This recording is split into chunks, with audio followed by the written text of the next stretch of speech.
129e propos. Fumer.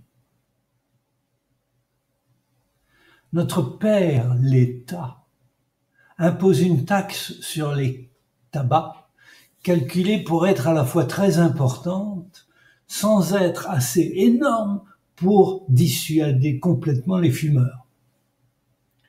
J'entends dire qu'il est parfaitement normal de mettre ces gens à l'amende pour leurs vices et de les persécuter socialement en les condamnant, par exemple, à griller leurs clopes sur le trottoir. Ces abjects personnages, esclaves de leur triste assuétude, argumente-t-on, coûtent bien plus cher à la société que ce que les taxes sur le tabac rapportent.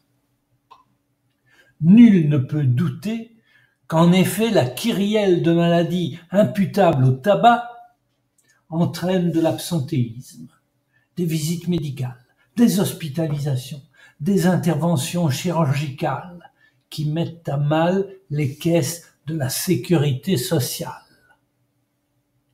Or, s'il est indéniable que les volutes de fumée tabagique font mourir, elles font aussi vivre un nombre considérable de gens. Depuis le planteur cubain et l'agriculteur de Caroline du Nord, jusqu'au chirurgien entouré des infirmières aidant à l'ablation d'un poumon, en passant par le tenancier du kiosque à journaux,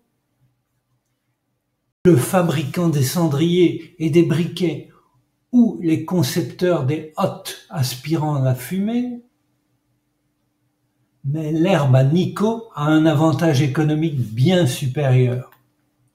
Elle tue des centaines de milliers de personnes qui auraient pu vivre encore, mettons, 20 ans, s'ils avaient été clean. Imaginez-vous la charge conséquente des caisses de retraite et de soins qu'un tel sursis engendrerait.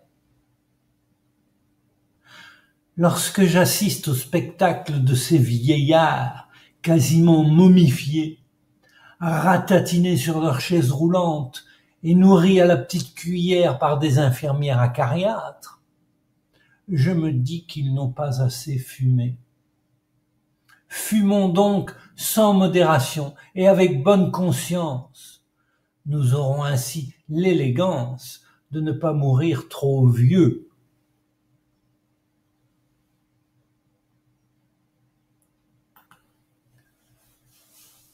130e propos. Censure. Je viens de télécharger, à partir d'un site canadien, Bagatelle pour un massacre de Louis-Ferdinand Céline. Tous ceux qui me connaissent savent l'admiration que j'ai toujours nourrie pour l'intelligence du peuple juif. Il est donc difficile de m'accuser d'antisémitisme. Or, le livre dont je vous parle est jugé moralement inadmissible par nos bons humanistes à cause de son contenu clairement raciste. Alors, pourquoi lire ce brûlot? C'est très simple. J'ai décidé de m'en procurer une copie à la minute où j'ai appris que ce texte était interdit de publication et de diffusion en France. Prohiber un ouvrage afin de défendre sa propre conception du bien est plus que stupide.